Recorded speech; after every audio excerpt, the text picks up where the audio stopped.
Seguimos en séptimo día, puro periodismo en la tele, como todos los domingos a partir de las 22:30. Tuvimos la entrevista con la candidata a vicepresidente del Partido Nacional, Beatriz Argimón. Ahora vamos a estar con la próxima entrevista. Algunos nos están preguntando sobre el tema de la candidata a vicepresidente por el Frente Amplio. Lo vamos a estar contando en el último bloque porque tenemos mucho más en séptimo día. Y ahora vamos a la presentación de Robert Silva, candidato a la vicepresidencia por el Partido Colorado. Buenas noches, un gusto tenerlo aquí. Buenas noches, muchas gracias por la invitación. Bueno, ¿sabes lo que es esto?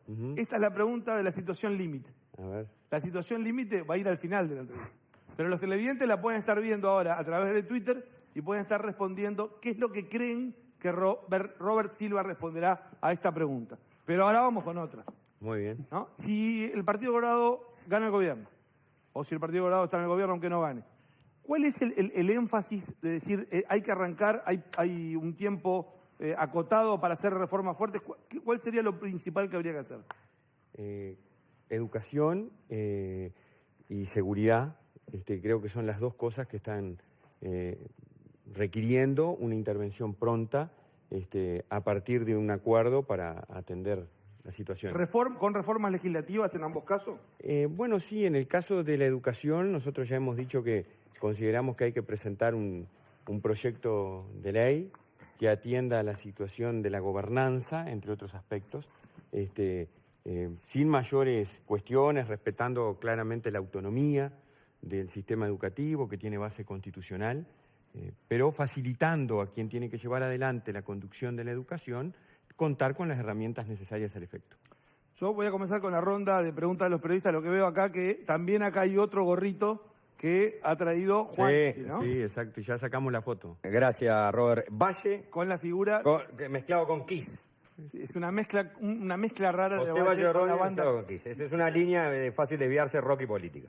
Bueno, comenzamos con Raúl Ponce. Y lo otro, primero aclarar que la cita que hice era de José Hernández, no dije Don Quijote, no sé por qué salió la dislexia. No pasa que tuvimos ahí un... Sí, claro, y por llenar el agujero. Bueno, el tema era la unidad, los hermanos exactamente, unidos, sí, obviamente. no sé por qué me salió el Don Quijote. Las disculpas. ¿Hay unidad? Capaz que escribió algo sobre hermanos, el Quijote, ¿eh? No sabemos. Habría que ver. ¿Hay unidad en el Partido Colorado? Increíblemente, muy buena, muy espectacular y la estoy viviendo en todo el país, en los encuentros que estamos haciendo. Estamos todos juntos y trabajando por el porvenir. Silva, las proyecciones de las encuestas muestran que si gana la oposición, hoy serían tres los principales actores principales, el Partido Nacional, el Partido Colorado y Cabildo Abierto. En el caso de Cabildo Abierto, ¿cómo articular una alianza con quien afirma, y cito textual lo que dice en la presentación del programa de Cabildo Abierto: la desconfianza generalizada de la población en los partidos políticos es hoy una triste constatación de esta crisis de representatividad y de conducción estratégica, en la medida que los partidos han sido permeables a la tentación burocrática y clientelista, se han desconectado de sus bases. ¿Cómo sentarse a hacer un acuerdo hacia el futuro? Bueno, primero quiero decir que discrepo radicalmente con esa afirmación, ¿no? Segundo, creo que una vez que la ciudadanía se pronuncie, soberanamente el 27 de octubre, nosotros aspiramos a tener la conducción del gobierno. Estamos trabajando con Ernesto Talvi con ese objetivo claro, marcado, y hay un proyecto de país que tenemos. En el marco del proyecto de país habrá que convocar a quienes tengan representación parlamentaria para ver si se logra llegar a algunos acuerdos, partiendo de la base que esas cuestiones, como lo dije y lo reitero, no estamos de acuerdo. Vamos con Marcelo Duarte. Son las 11:20 de la noche, estamos en 25 de agosto, en vivo, aquí en la tele con Séptimo Periodista. Marcelo.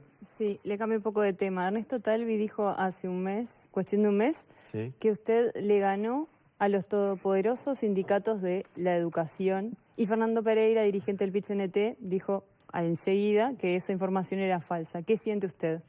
No, yo creo que lo que dijo Ernesto Talvi tiene razón. Nosotros ganamos uno de los dos lugares en el Codicen, y lo ganamos porque esos dos lugares estaban ocupados por representantes de los sindicatos. Y nosotros hicimos con un conjunto de docentes, y tuve la enorme responsabilidad de ser la cara visible, una campaña en 30 días basada en el pluralismo, basada en la profesionalidad y basada en el fuerte foco de que se nos escucha a la gente del interior. Y lo logramos. y en 30 días, en forma histórica, casi 7.000 votos nos pusieron en el Codicen. Ahora, el 1 de marzo ya adelantó Talvi que derogaría el decreto que admite la ocupación como derecho de huelga. Sí, está en el programa. Sí, ¿no cree que eso de alguna forma incendia todos los puentes en un posible diálogo con los sindicatos? No, yo creo que lo que va a incendiar todos los puentes eventualmente van a ser algunas propuestas que se pudieran llevar adelante y que no hubiera acuerdo, pero nosotros siempre vamos a apostar a que los puentes no se rompan. Lo que sí está claro es que la ocupación no es una extensión del derecho de huelga, es más, Mujica en el 2010 lo puso para los servicios públicos. Nosotros lo que vamos a hacer, siguiendo con la recomendación internacional, es extenderlo a todas las ramas de actividad.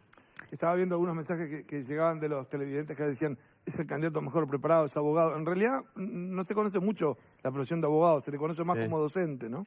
Sí, porque tuve una opción de vida desde hace mucho tiempo a la educación, pero trabajé como abogado, fui asesor de empresas, ejercí liberalmente la profesión y es la base también de una formación en recursos humanos que tengo que me permitió ocupar cargos de... Voy a ir con Juanchi. Dentro del Partido Colorado, ¿qué ha votado en las elecciones anteriores? ¿Qué sectores ha votado? Bueno, yo tuve un origen militante en Tacuarembó, cuando vino la democracia con el Vallismo Unido, luego milité con el movimiento de renovación vallista, con Víctor Bayán, luego con el Foro Vallista, y luego con Vamos Uruguay y luego Inhibición, que no pude militar más.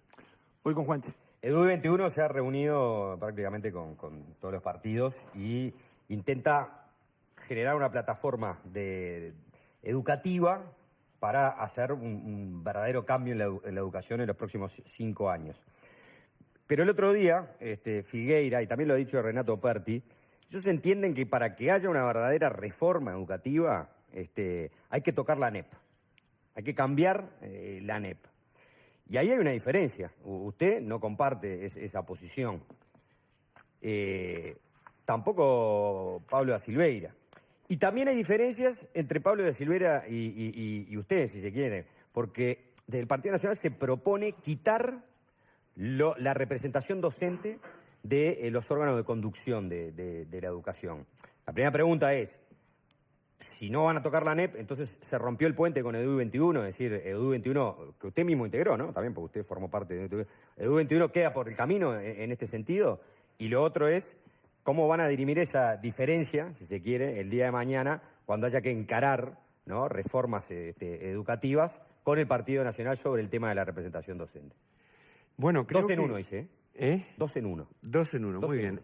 Con EDUI 21 podemos tener algunas cuestiones a conversar respecto del cambio en la gobernanza. Particularmente creo que sería cometer el mismo error que se cometió a partir del 2005, cuando se creyó que cambiando la gobernanza se cambiaba la educación. Nosotros tenemos que cambiar la gobernanza, pero no tocar la estructura mayormente, no entrar en la discusión autonomía sí, autonomía no. Creo que hay que fortalecer, estamos convencidos, el rol director, rector del órgano director de la ANEP, que es el Codicen. Hay que mantener a la ANEP como persona jurídica, pública y responsable de todo el sistema educativo no universitario, con un Codicen empoderado en la función y líder que pueda llevar adelante las políticas de transformación en materia educativa. Creo que eso tenemos acuerdo entre varios de los que estamos en esta cuestión y lo tendremos que conversar. Lo segundo era vinculado a la segunda... La representación docente. La representación docente, nosotros hemos dicho que que nos parece que en el Consejo tienen que estar representados a partir de la elección. Será cuestión de conversarlo. Miren, el tema de la gobernanza de la educación y de la composición del Codicen, hay varias propuestas sobre la mesa. Llegado el caso, habrá que conversar con todos los que estén en torno a la mesa. Silva, para que la gente que nos está mirando entienda, porque cuando hablamos de gobernanza, ANEP es el organismo donde están los que dirigen la educación, ¿no?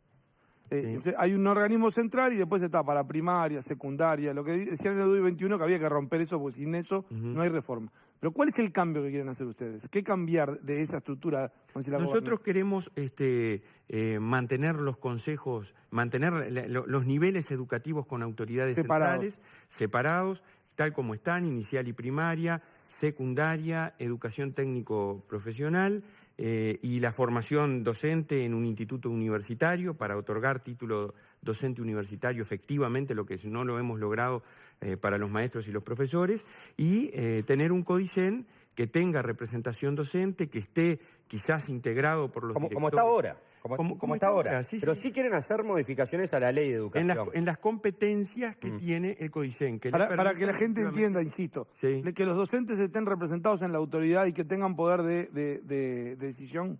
Sí, sí. A ver, los docentes están representados a través de dos formas. Una es de designación directa y otra es de elección.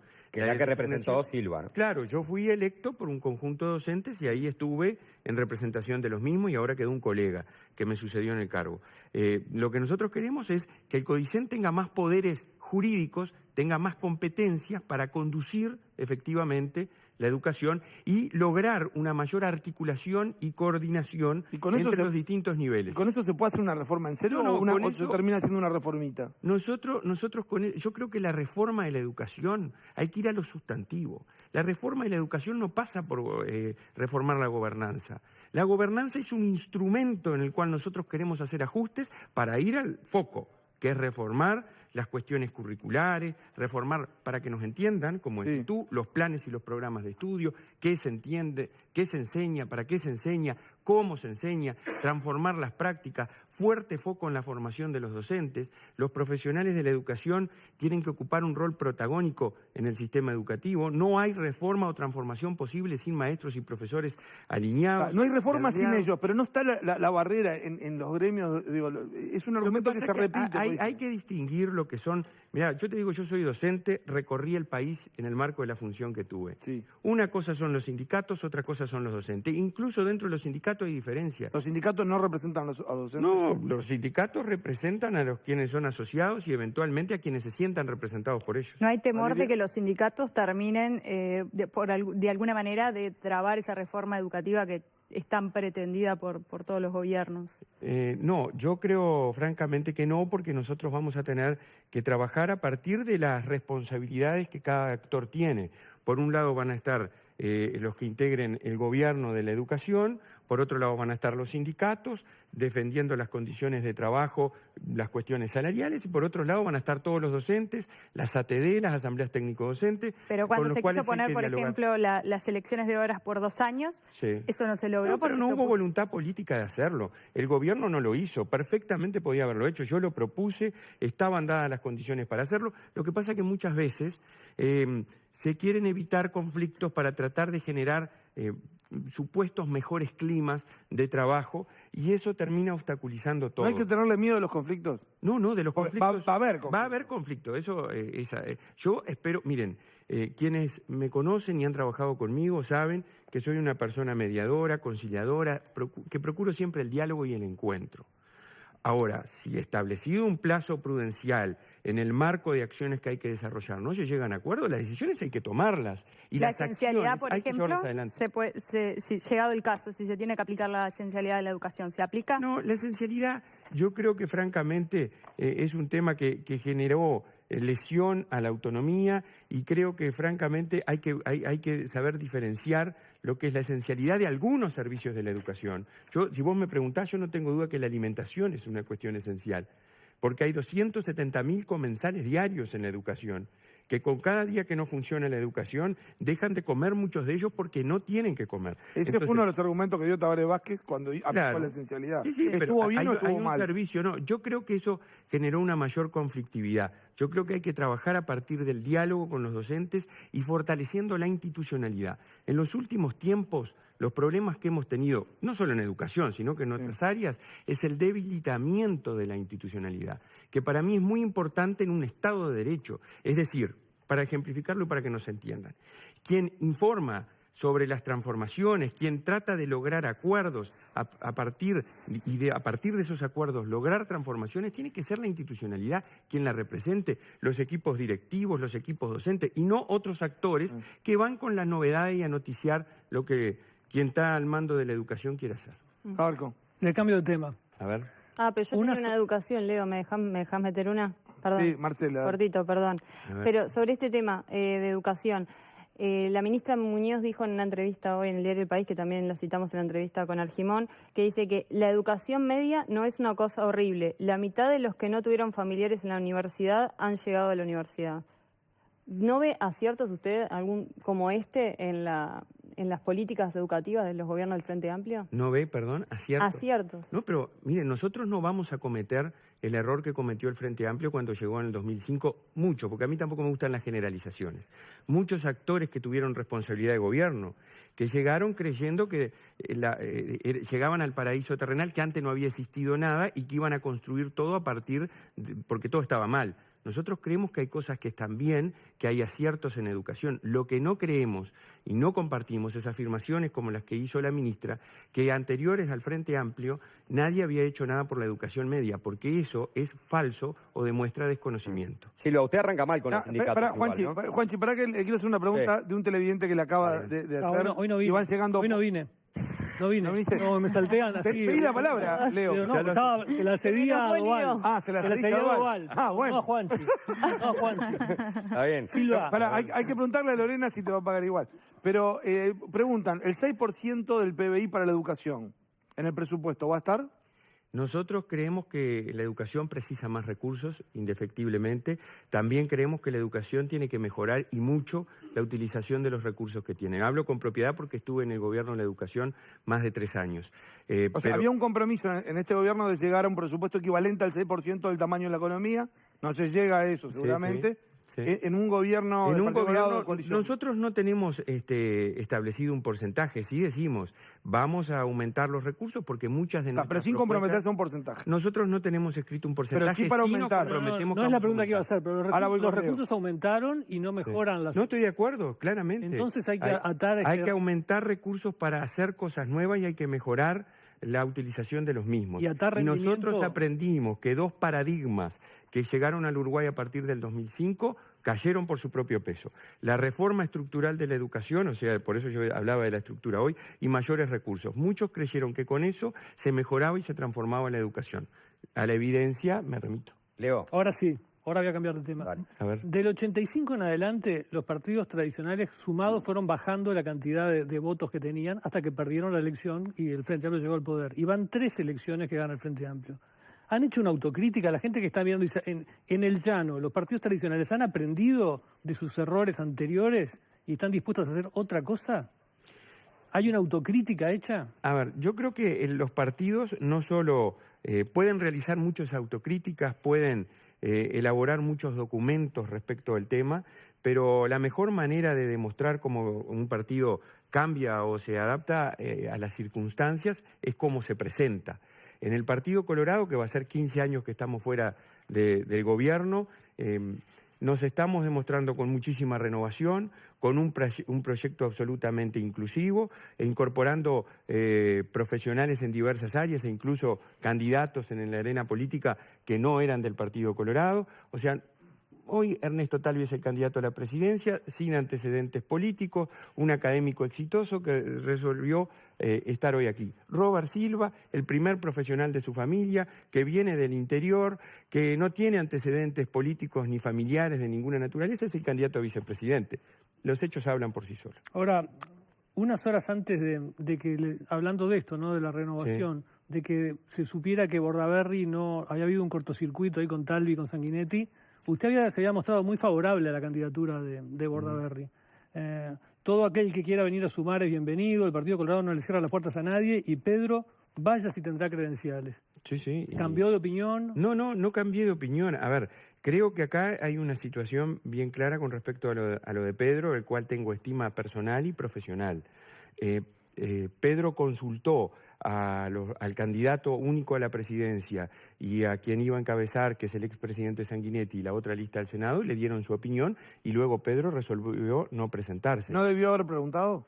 No, eso lo tiene que contestar Pedro. Yo creo que si él entendió que no podía presentarse en función de la opinión que le dieron a quienes él consultó, tendrá sus argumentos. Hizo todo esto público, ¿no, Bordaberry? Hizo de todo este episodio, lo hizo público y salió con comentarios que Sanguinetti le arrancó el brazo derecho. Hasta el día de hoy sigue tuiteando algunas cosas criticando inclusive a asesores de La pregunta, de Juancho, Talvi. tengo Valeria. La pregunta. ¿Cuál es La pregunta es si estuvo bien Bordaberry en hacer ese juego tan público porque pudo o está afectando quizás al Partido Colorado. Francamente creo que no. Que no estuvo bien. No. Valeria. ¿Y en qué podría perjudicar al Partido Colorado la candidatura al Senado de Bordaberry? ¿Por qué no se quiso que fuera realmente? Bueno, a ver, creo que acá había habido una elección interna, los sectores habían competido, había, incluso en caso de uno de ellos, se ha hecho público un reglamento que establecía la asignación en función de los votos que cada candidato en la interna obtuvo para conformar la lista de diputados. Y bueno, creo que Talvi ha hecho pública su posición y Sanguinetti también. Y esos son los argumentos que tuvieron en cuenta. Pero la restaba el Partido Colorado. No, yo creo que acá no hay que hablar si restaba o sumaba. Creo que, en definitiva, lo que se valoró por parte de ellos es que no era conveniente en esas circunstancias, luego de haber pasado las internas y no haberse presentado, que se postulara. Por ahí pasó la discusión del tema. ¿Se van los votos a Cabildo Abierto de Pedro Bordaberry? No, yo creo que hay muchos, yo tengo muchos amigos que compartimos y que somos, la gente sigue con el Partido Colorado, hay gente que se puede haber molestado por cómo se manejó la situación, por eso yo digo que no estuvo bien manejarse públicamente, pero bueno, hay gente que está molesta, hay gente que está, en fin, digamos, con posiciones distintas, pero están todos, o los que yo conozco, el círculo que es muy amplio, porque yo pertenecía a Vamos Uruguay, conozco gente del interior y gente de Montevideo, al igual que Pedro, porque permanecen todos dentro del Partido Colorado. Tengo una pregunta de Raúl Ponce, yo voy a buscar para la situación límite antes de la ronda de sí o no, y también quería preguntarle algo que no sé si es lo que va a preguntar Raúl. A ver. ¿Qué les dice cuando le dicen que Talvi es un neoliberal, que es un lobo neoliberal con piel de cordero vallista progresista? Yo lo que puedo estar viendo y apreciando, y circunscribo eso también hoy en las declaraciones de la ministra Muñoz, que tristemente hizo, quien tiene a su responsabilidad nada más y nada menos que la educación y la cultura del país, cierto temor, preocupación por cómo se está posicionando Ernesto Talvi como candidato único del Partido Colorado, por todo el proyecto que está liderando y por lo que está generando. Entonces, ante esa situación comienzan a acusar y a generar lo que yo llamo habitualmente cucos. Comienzan a haber cucos de distinta naturaleza para atemorizar. Yo hoy lo dije en una asamblea muy linda que tuvimos ahí en Malvin Norte, La Unión, una zona ahí. Yo decía, bueno, mire, mientras otros generan miedos, nosotros generamos esperanza. Y es lo que la gente está viendo. Robert Silva, una pregunta breve. La semana pasada el referente en materia de seguridad, Sanjurjo, hizo declaraciones de que el mejor ministro había sido Bonomi. Eso generó, uno lo ve en redes, muchos colorados disgustados, ¿no? Diciendo, pero estos que son colorados, no son colorados, le hacen el juego al frente. ¿Cómo vive eso? ¿Qué le responde a los colorados y a los vallistas que se molestan por referencias como esa? Yo creo que ahí el mismo Sanjurjo lo aclaró y dijo que había habido una confusión y reconoció eventualmente la situación de un reportaje, porque hay mucha gente nueva que se está sumando. Sanjurjo, yo pregunto, ¿quién lo conocía? No lo conocía nadie, porque son técnicos nuevos que se están sumando y están haciendo sus primeras armas en esto de la exposición pública, y se cometen errores. Y cuando uno comete un error, hay que reconocer, como reconoció él, que se equivocó. Entonces, eso es así y hay que Una cosa es si se equivocó en decirlo o si lo piensa. No, él creo que lo aclaró personalmente. Yo no voy a hablar por él, publica sus aclaraciones respecto del tema. No, digo si había tenido comentarios de gente colorada.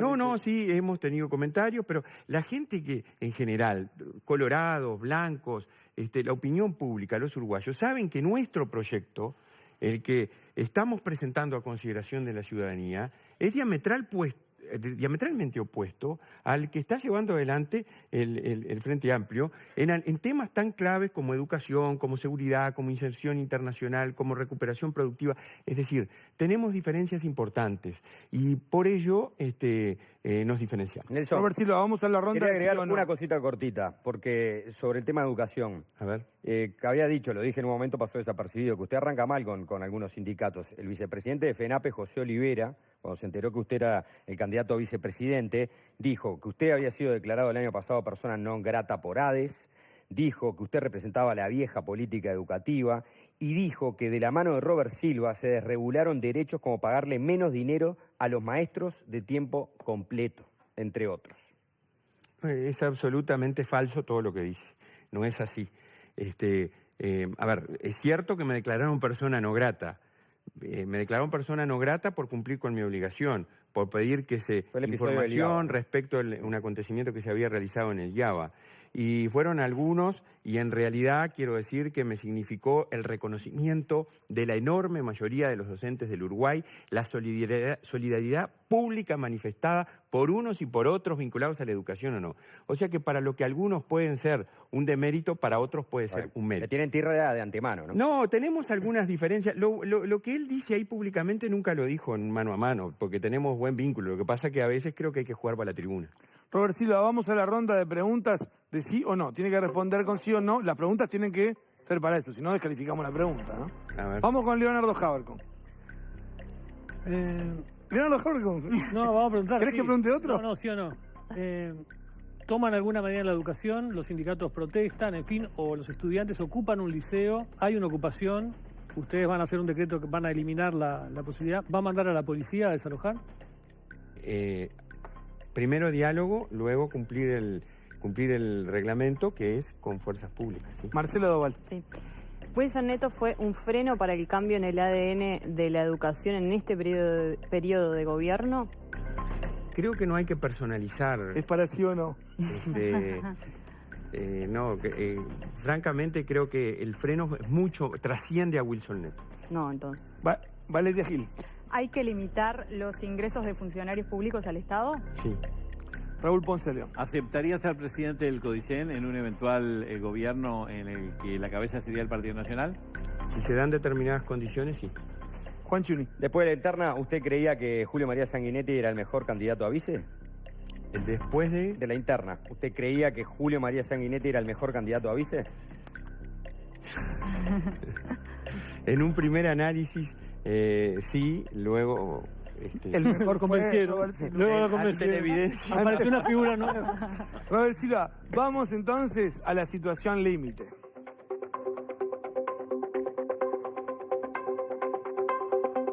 Los televidentes ya tuvieron en Twitter la pregunta y ya respondieron lo que creen, que usted va a responder. Yo le voy a leer la pregunta. Imagine que tiene que dar clases a un grupo de liciales. Son fatales. Es imposible avanzar con el curso porque se pelean, gritan y hacen todo tipo de desmanes dentro del salón. Por ejemplo, está Juancha ahí entre todos. Usted ya apeló a varias estrategias sin suerte, incluido hablar con los padres.